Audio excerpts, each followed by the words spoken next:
Mes chers compatriotes, là où que vous soyez, je vous salue. Que vous soyez en Occident ou sur le continent africain. Mes chers compatriotes arabo-africains, afro-musulmans, arabo-musulmans,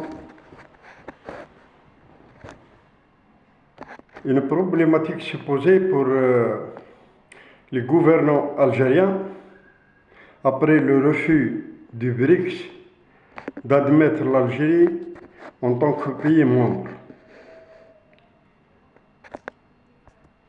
Et tout un chacun va, comme il entend, dire de ce qu'il pense, et plusieurs discussions se sont mises sur les réseaux sociaux par des officiels, par des individus, des citoyens, ceux qui sont pour, ceux qui sont contre, ceux qui ont été opposés, ceux qui ont été choqués, ceux qui ont pris la douche froide, ceux qui ont pris la douche écossaise, ceux qui ont pris la douche algérienne. Mais le problème, pour moi personnellement, c'est une bonne chose que les BRICS n'ont pas accepté l'adhésion de l'Algérie. Pourquoi une bonne chose? Parce que l'Algérie a des potentialités énormes que l'Éthiopie n'en a pas, sur tous les plans. Oui, l'Éthiopie, c'est le seul pays, soi-disant, entre guillemets, qui n'a pas été colonisé en Afrique. Mais cela ne veut rien dire. C'est de l'histoire ancienne. L'Éthiopie a-t-elle un PIB plus supérieur à celui de l'Algérie? Je n'en crois pas. L'Égypte est-elle un pays qui n'a pas de crédit? Je n'en crois pas. Etc., etc. Et comme le disait M. Lavrov, ministre des AE russes, et il se trompe malgré son âge avancé, malgré ses compétences en matière de diplomatie, mais le loup russe dit quelque chose qui a été de la diplomatie de l'Union soviétique. Ouais. La diplomatie de l'Union soviétique est dans l'histoire, M. Lavrov. Pour dire que l'Algérie n'est pas un pays fort, vous vous trompez. Pour dire que l'Algérie n'a pas les moyens d'être parmi les BRICS, là vous vous trompez. Parce que le choix que vous avez fait, M. Lavrov, vous et vos acolytes, ou vos confrères, vos co-légionnaires, appelez ça comme vous voulez, c'est que l'Algérie a été rejetée parce que sa position en tant que pays en Afrique fait peur à plusieurs puissances. Puissance de l'Est et puissance de l'Ouest, parce que les puissances sont bien connues. La puissance impérialo-américaine, la puissance sionisme international, la puissance néocolonialiste occidentale et la puissance communiste et socialiste de l'Est. Donc, voilà les puissances. Et ces puissances-là, en quelque part, chacun en ce qui le concerne, a peur de ce que peut faire l'Algérie. Alors moi je dirais, cette chose, M. Lavrov, le refus de non accepter l'Algérie au BRICS, c'est une bonne chose pour les Algériens. Ils doivent revoir leurs cartes, leur amitié, leur coopération, leurs relations, leur position. Et ils doivent surtout surveiller leur langage, leur déclaration. Donc les gouvernants algériens ont une grande possibilité, aujourd'hui même. Et je pense que le premier pas a été fait en envoyant le ministre des Affaires étrangères dans certains pays du Sahel dont nous faisons partie. Alors le Sahel, c'est en quelque chose une partie intégrante de l'Algérie. Et l'Algérie est partie intégrante du Sahel. Donc, quiconque veut faire quelque chose sans les Algériens au Sahel ne pourra pas.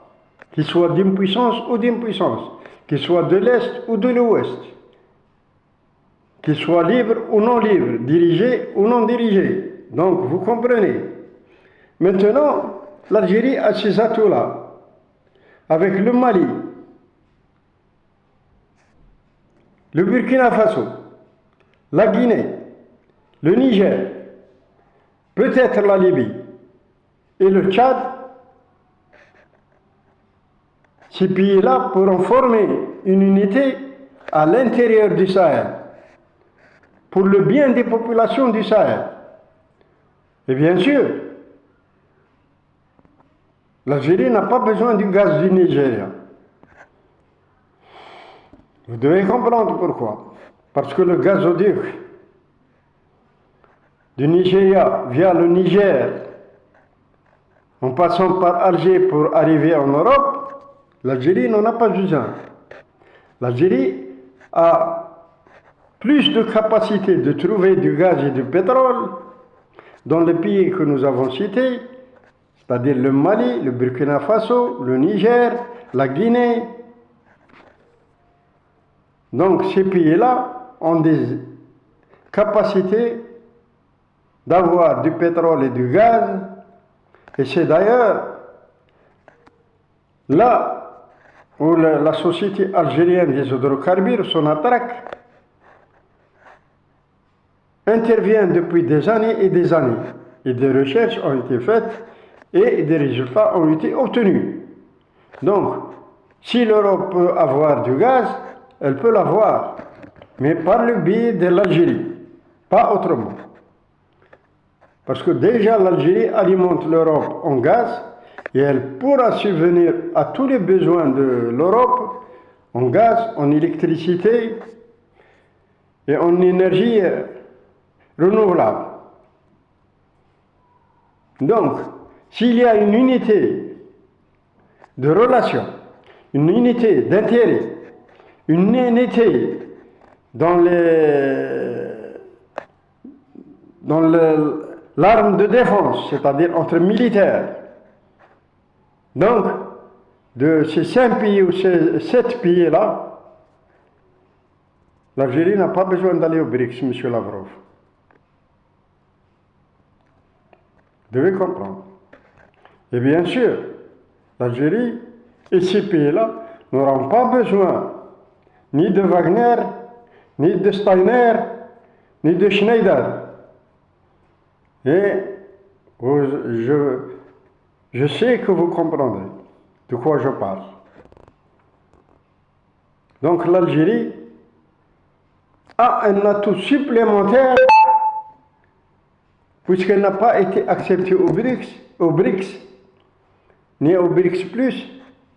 Et je pense que si les Algériens, c'est-à-dire je parle des responsables, parce que le peuple est éveillé, le peuple est plus intelligent que les dirigeants.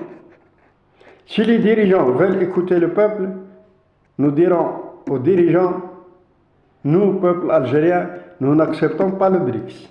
Ce n'est pas le BRICS qui nous n'accepte pas, c'est nous qui n'accepterons pas le BRICS. Si vous devez, c'est-à-dire entrer dans la Banque mondiale du BRICS, c'est votre problème. C'est un problème financier qui se fait entre États, entre groupes, entre systèmes, c'est une relation économique, financière, ça se fait avec tous les pays du monde. Chacun est libre de placer son argent là où il veut. L'Algérie aussi, elle a placé son argent, il y a 4 ou 5 ans, dans l'FMI. Et elle n'est pas membre de l'FMI. Donc l'Algérie peut, avec les moyens qu'elle a, participer dans des organismes financiers. C'est dans son intérêt d'ailleurs, et dans l'intérêt du pays, c'est de diversifier ses ressources et c'est de fructifier ces économies et pour le bien du peuple et de la patrie. Donc l'Algérie, si elle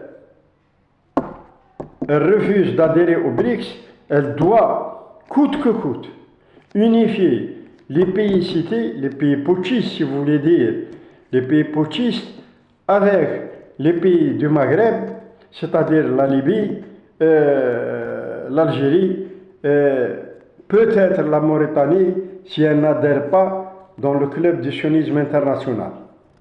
Donc ces pays-là sauront, avec leurs moyens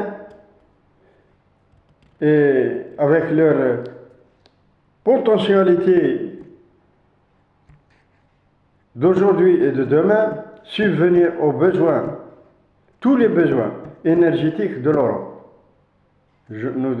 Tous les besoins énergétiques de l'Europe, en gaz, en pétrole, et en énergie solaire, en énergie verte, et l'Europe sera bien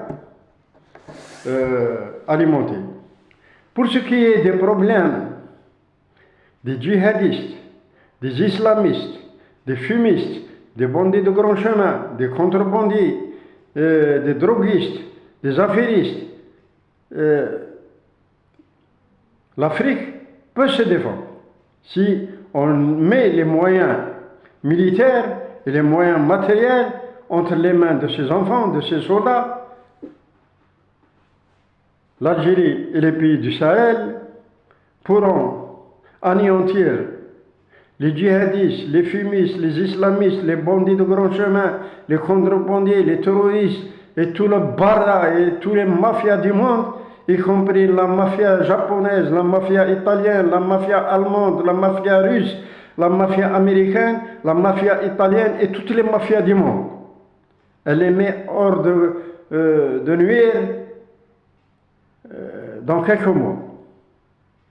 Et ils n'auront plus l'idée de revenir et de s'installer dans le désert du Sahel. À bon entendeur, salut.